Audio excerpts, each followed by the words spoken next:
Hi, everybody. Welcome to another edition of Cocktails and Conversation. It is May 2nd. I am your co-host, Heather Holdridge. And I'm Larry Huynh With with an empty empty glass. cocktail glass. I'm waiting. Are you shaming me because it took me 5 minutes last week to remember that we needed to make cocktails? No, I'm not, but thanks for the reminder. We're not doing that. Okay. Well, this is a good reminder that we always have to start by making a cocktail because we need one in order to get through the mess in terms of the headlines of the week. So I'm the cocktail captain this week. I'm thrilled because we get to make one of my favorite cocktails, which is a paper plane. Yes. It's kind of a classic, right? But some people A new say classic. that it's New classic. not in a new Coke kind of way. No. Actually stands on its own. Yes, absolutely. A great drink. So tell us, how do you make one? Okay, we got equal parts here of bourbon. I actually use rye because I'm more of a rye girl. Aperol. Is it Aperol? Aperol. I say Aperol. Aperol's fun. Okay, Aperol. And if you're doing ratios for like what is a proper cocktail, which is 3 ounces, then it's 3/4 of each. This is the one that people don't necessarily have in their house. Amaro Nonino. There's a lot of Italian Amaros.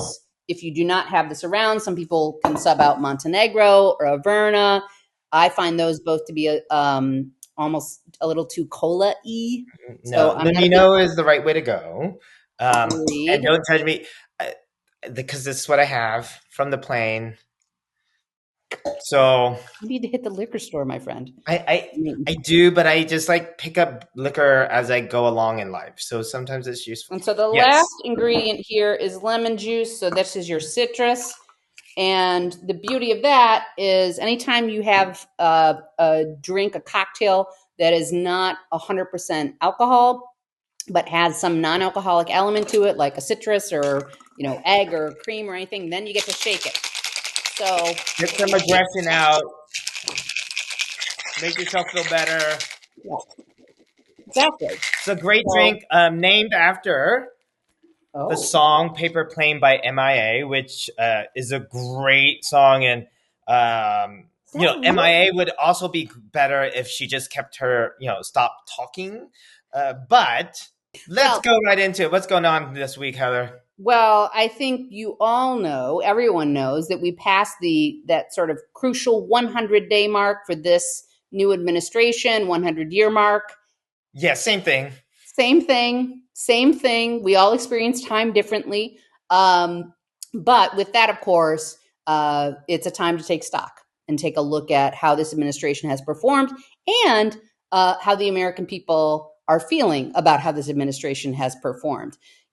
On day one, this president said the new golden age of America starts today, and that meant January 20th. Doesn't feel like that's where we're landing. This is the golden age, y'all. Oof. That is delightful. 100 days in, every poll, Trump is underwater, but not just in his overall approval ratings. I think the more important data points that we're seeing, and it's, again, across the board, is on every single issue. He's even underwater on immigration. And no lifeline, no insight. I mean, I think they don't know, so they're flailing, and we're going to talk about that and some of the things that happened very recently. But yeah, so what are these first 100 days? What has sort of shocked you or surprised you in these first 100 days? So I was thinking a lot about this and leading up to it. Well, first of all, one data point that I'm thrilled to see, not only because he truly has mismanaged the economy, but it fits into what shocked me. He has managed to drive our economy into a ditch so fast in 10 weeks, right? Amazing.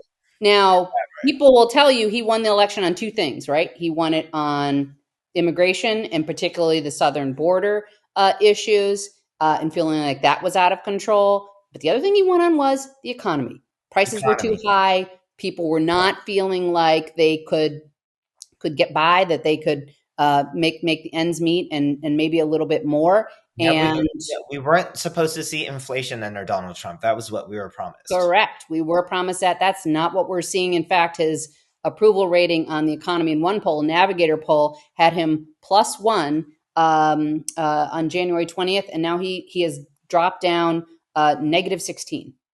And it's Negative across the 16. board. I mean, in particular with younger people, it's really cratering. People of color, those groups that he said he was so proud of, he made such inroads with. There's real regret. I Yes, hate to tell the people, young but like people. yes, really tanky. So I would say that was kind of the first thing for me. That two is the breadth of corruption. My Ugh. And they God, don't care. they don't care. But it started even before he was inaugurated. Remember, the Trump meme coin was actually announced before he was sworn in. I need to if I could be as good at anything as they are at grifting, I would be very successful. Absolutely. Well, it's the shamelessness, right? That's a part of it. Yeah, Just it's this part of week, it. yeah. Just this week, the deal that Abu Dhabi is cutting, they're investing $2 billion, and guess who they're investing it through? World Liberty Financial, which is the Trump family's company, which is run by, wait for it, Steve Witkoff's son, who is the special envoy to the Middle East for this administration. So there's just no. No, Heather, it's called synergy. I had not heard the word synergy in about 5 years. So thank you for bringing that back into my vocabulary. How dare you? So I would say those are kind of my top two. How about you? For me, I mean, I knew bad things were going to happen, but I also have this feeling, and dealing with Trump and the Republicans, especially MAGA, how just stubborn they are. So I am actually surprised in a somewhat positive way for us that believe that the world is kind of broken under him. The I would say capitulation, capitulation, capitulation. They just have Mm. like the tariffs were going to be, it was going to be this great thing. And then backtrack. Oh, well, maybe not this, maybe not this. Oh, no, we're talking to people. Oh, and it's going to be a great deal. We're going to get you a great deal. And even the deals that they're leaking end up looking worse or getting lower tariffs than we had previously with some of these countries. So it's really pathetic and weak. So the weakness is what I'm shocked by how quickly it has come. So on tariffs, they backtrack. I don't know if Waltz is sort of getting booted as NSA happened at day 100 or 101. Nonetheless, I'm going to count it.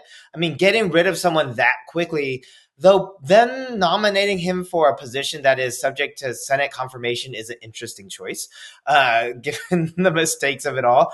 And then the third thing, again, another example where they sent this letter to Harvard, and then about a week later, they said, no, it was an accident. And so even then they said, we stand by it, but it's an accident. That sort of stuff is just weirdly weak. And it exposes that I don't think we're surprised. They don't fully know what's going on. They don't have control of the situation. They are just trying to overwhelm us with volume, which they are. It is hard to keep track of. Well, the one point this was supposed to be a more competent administration than his first term, right? Because they knew what they were doing. That's what I thought was going to happen. Right, but that is clearly not what's happening. And just think on the Mike Waltz thing, the national security advisor who was just fired. The interesting thing about that is he still lasted longer than Trump's very first national security advisor, Mike Flynn. So to be fair, how can we forget Mike Flynn? I'm so wow. You know what? I did not even remember that, but that's 17 incredible. Days.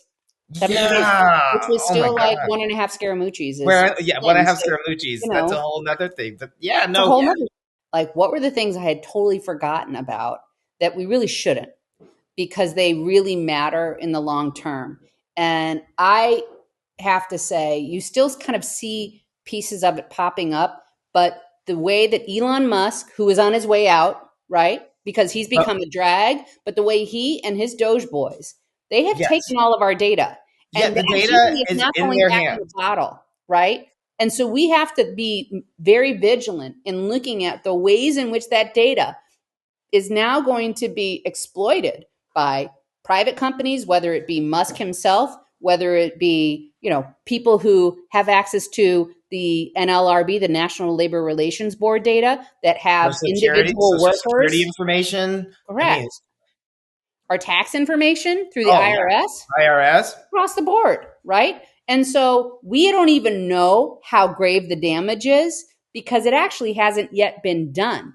Right. Only the breach has happened to Yeah, date. they've done, and the consequences have not fully occurred. Correct. Yeah, Correct. And so it's that like, is you get terrifying. that letter, 2 years later from experiencing your data has been breached, and now you get like $2. Well, it's going to cost us more than $2, It's unfortunately. going to cost us more than $2. What's something that you want Well, to I bring mean, back to the fore that we totally forgot about? the pardons, because they happened right at the beginning, and they were like, hey, you know what, whatever, these people tried to attack America and uh, just are insurrectionists, but it's good. Thanks for your service, is what Donald Trump said to them, and then they were on their way. And of course, then a number of them right afterwards committed crimes because Immediately. But immediately. And you have insurrectionists, actual, not just people who stem from the Capitol, people like Stuart Rhodes.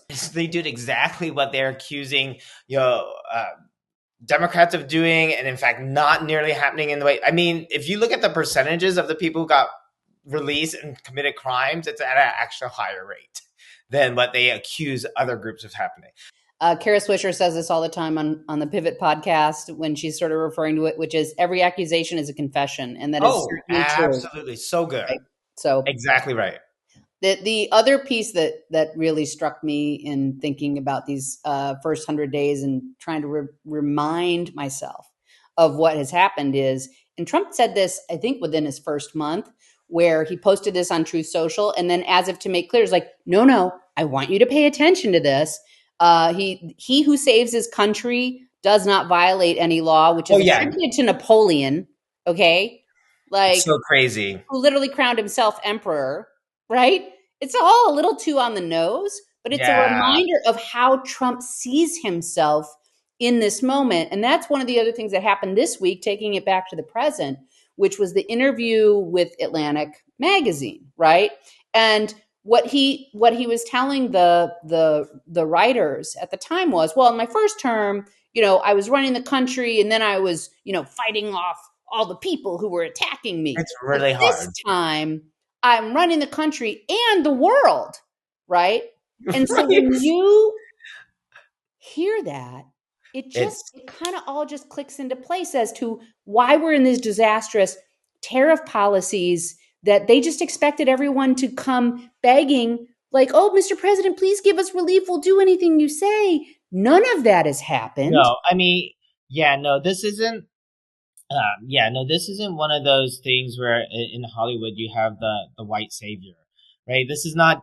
You're not Michelle Pfeiffer in Dangerous Minds. You're not going to help, the gangster's paradise. But it's just wow. kind of like, all right.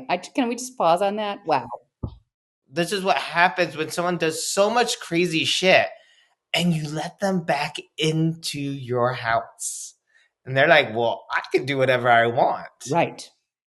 Exactly. No. And here we are. So let's look forward now. The White House finally released their budget, right? The president always puts forward a proposed budget. Congress can take that. That is not what happens in practice because Congress has the power of the purse, which is actually an important thing to remind folks because they've been completely we should remind the Republicans in Congress first. Correct. Also our audience as well. But yes, correct. The people who everyone. And of course the budget came out, but it's not going smoothly, right? No. And for a group of people who like to just shock and awe, ram it through, and do it so fast that no one can say anything, they are, Congress is the Republicans, right? There's only so much Democrats can do, but Republicans are starting to show some real cracks. Unlike the continuing resolution, we've seen a postponement in the votes, which is never a good sign. It's never a good sign when someone's trying to move things quickly, and Trump wants stuff to go away quickly, right? Make the deal get done so I can claim victory. That's all he wants, and they have slowed things down. And that's not a good sign for Trump. And maybe it's a good sign that some things will get mucked up and there will be actual conversations. But I don't know. I don't trust anyone here. But it is not steady as she goes. We do know Well, that. the interesting, I mean, he proposed what, $163 billion cut, right, from the current fiscal year to the new fiscal year. Members of Congress are balking at that. And maybe it's because you're seeing 50% cut in things like the National Science Foundation, 50% cut, 55% cut, 54% cut in the Environmental Protection Agency, CDC, more than 50% cut. Labor, 35% cut. Health and Human Services, 26% cut, right? So the cuts here are dramatic, and they are certainly not what people have asked for, especially when you've seen the response to the sort of Doge chainsaw approach that we've seen over the course of the first 100 days, and what that has meant in terms of we're losing things like, food safety inspections and treatments for cancer and things of that nature, that people are like, whoa, wait a minute. This is not what you said you were going to do. All those folks, including some on the left, who are like, we need to cut defense. And Donald Trump's actually saying more of what I want to say. Well, he's increasing defense and homeland security. So cheers to that. Good luck. Good choice, folks. Well, let me tell you, Dan Goldman, who's a congressman from New York State, they were having hearings. They're having congressional hearings and committee hearings about this. Apparently, there is $300 million that's been made available to cover the president's golfing outings, because that costs a lot of Secret Service time to make sure he can golf safely. Crazy. It's a lot of money. Where did they hide that? What category is that in? I don't know. Food and beverage. Homeland Security. I don't know where that lives. Homeland Security. Between that and Kristi Noem's flak jackets, maybe her makeup budget for her photo ops. Her extensions. Her extensions. El Salvadoran gulags. I don't know. It's hard to say. Who's to say? Her Gucci bag replacement. Stuff like that. Yeah. I mean, she lost it on the job, right? So right. I'm expensing that. I'm expensing that. I was working. I was on the clock, as I am 24 hours a day, 7 days a week. So, by the way, the Gucci bag that was stolen is not real, but I am replacing it with real. By the way. Exactly. I'm upgrading. I got this from Temu, but I am getting the real thing. Okay? That's what's happening here. All right, Larry. Lightning round time. All right? So these are a couple of headlines that caught my attention. And this is the kind of stuff where, it's hard to shock me now. It's hard for me to get outraged by what I see in the world, by the actions that this administration takes daily. But this was one of those moments, and maybe it's because I'm a parent, but this kind of took my breath away a little bit. The Education Department announced 2 days ago that they were eliminating $1 billion program that provides mental health services for K through 12 students. Now, where did that $1 billion come from? It came as a response to the shooting in Uvalde, Texas. Right, kids. In 2022, right, which people might recall, 19 children were murdered. And I believe two teachers were also murdered in that shooting 4 years ago. And of course, the Republicans are in no way interested in doing anything to actually curtail access to guns. And so this money was the compromise. Well, that was their talking point. Every time I've talked to a Republican about this stuff and talked about issues on guns, they say, well, we need to deal with mental health. Well, this was supposed to deal with mental health. Correct. This is exactly what their talking point is. But in reality, that's not what it was about. That was a way not to talk about guns. Correct. Because guess what? They just took the money away. And now they just took the money away, saying that their priorities have changed. Those were the previous administration's priorities. Right. So the priorities of trying to keep kids alive is no longer important because right now we can pretend like it didn't happen.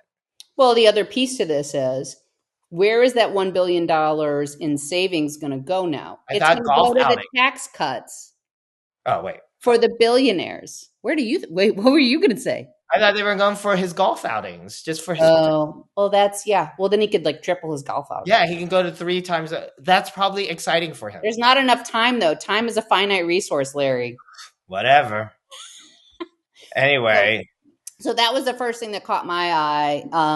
One other thing that I noticed this week, because RFK is kind of the never-ending outrage machine in terms of everyone saying, "Well, he's an anti-vaxxer." but You that's probably not shouldn't. fair. We've been really hard on him. They are talking about how unfair the coverage of RFK and Pete Hegseth has been because, when you suck, you shouldn't, people shouldn't tell everyone that you suck. And so there's been that's what they're covering on Fox these days.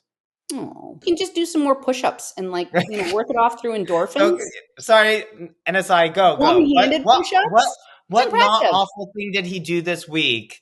Okay, so as people know, there's a measles outbreak. There has been. It started in Texas, but it's actually expanded and across the border into Mexico. New Mexico. The first documented case was seen in Dallas, which is very far from where the original outbreak was, and it's actually spreading. Now, RFK, I don't want to say to his credit, but to provide fuller context, he did go down to Texas, and as part of that, he did say that the best thing you can do is to vaccinate your children. Or he said that is vaccines are a way to address this. But then what did he say this week? He said that parents should do their own research on vaccines. Right. So I don't know about you, but I gave up my Bunsen burner and all of my test tubes. The Win lab is not in operation right now, so I can't really go out and do that. My biochemistry degree does not qualify me to do the research on measles vaccines. So I'm going to let the nerds. Biochemistry degree? Is that real? Yeah, absolutely. How did you end up here? I don't know. It's a good question. You need to. That's a tough. Okay, we're going to take this offline. I can't even wrap my head around this right now. Okay. So RFK is essentially doubling down on vaccine skepticism and in encouraging that at a time when we are already seeing the negative impacts of what he's already done. I can't stress enough how dangerous this is. I feel fortunate in the sense that my child is old enough that he's outside of kind of those early years when you tend to get all these. But the thing is, this is not just an individual decision. I don't understand why I have to say this every time, because the herd immunity is actually how this stuff works. But the idea that you get one person here saying, oh, do this, but do your own research. The people we rely on doing the research are under attack because they're not bending the knee to Donald Trump and his view of the world. Guys, I mean, it's just it's such a joke. It's a complete joke, and these guys just don't care. They just want to spout off because, frankly, they've been able to do it their whole lives without much consequence. They've never been held accountable. So, Larry, help me out here. Give me a pop culture moment I can. This pop culture moment, it hit me. I was about to go to bed last night, and then Brett, my partner, starts playing a video. I'm like, what are you listening to? And he's listening to the interview with Stephen A. Smith, sports personality. So that's how you make this pop culture. Okay, got it. With Donald Trump. And Stephen A. Smith can be somewhat reasonable on occasion. Drives me nuts. But he asked Trump, he's like, these things you're doing against these universities, Columbia, Harvard, there's going to be others in the way. Do you view it as an attack on academic freedom rather than a defense of fairness? And the answer was one of the craziest things. Crazy. Let me read. I have to read it. Well, okay. I say this. Okay, again, he asked about Harvard. Well, I say this. We had riots in Harlem. Not sure why other than Stephen A. Smith is black. So let's go there. H-A-R, Lem. In Harlem. And frankly, if you look at what's gone on, and people from Harlem went up and they protested, Stephen, and they protested very strongly against Harvard. They happened to be on my side. Then continues, I got a very high black vote. You know that? Very, very high black vote. It was a great compliment to me. I don't understand what's going on. Other than, y'all, if Joe Biden had said this, Mm-hmm. uh-uh. Wall to wall. Right. Wall to wall. So Trump actually says this kind of stuff all the time. He is unhinged. And if we're going to sit there and say Joe Biden has dementia because he sort of keeps his mouth open all the time, which bothered me and made me uncomfortable, I get it. It was just sort of like something felt off, and I get people's feeling there. So I'm not discounting that. But this is just another form of it. Okay, and it's in every venue. I mean, if you're talking about that, like the Terry Moran interview in the Oval Office, that was bonkers. Extensively covered, but the MS-13 thing, like where Terry Moran was like, what talking about Kilmar Abrego Garcia, and Trump was indignant. He was in the gang, and it was tattooed on his knuckles. And did you see the photo, which was photoshopped? It had been photoshopped. Now, it had been photoshopped because they were trying to say that the symbols represented letters and numbers, which is complete BS. But that's what they did. Though. Yeah, of course. But Terry's like, that was Photoshop. He's like, no, Terry, did you see the photo? He's like, yes, I saw it was Photoshop. Yes. No. It said MS-13. It's right on it, and it's like, oh my God, y'all, does he not know? Or does he know and he's just not used to being called out? Or is it a combination of both? I think it's both. It's what you look. My parents are older, and my dad passed a year ago. And look, you have these conversations. Everyone who has older sort of grandparents or parents has seen it, where things are not tight, that it just seems off. And what do? You love those folks. You give them sort of some grace. You would never ask them to be president of the United States, however. But it is a question that has to be asked. It was asked of other folks who, by the way, said fewer crazy things. Biden never said the crazy things that Donald Trump has said. He has not been so off the facts that Donald Trump is off the facts. And then indignant when you get challenged on it in the same way. He's going to be 79 in 6 weeks. My mom's almost that old. She is not running the country. Here's the thing. My cocktail's empty.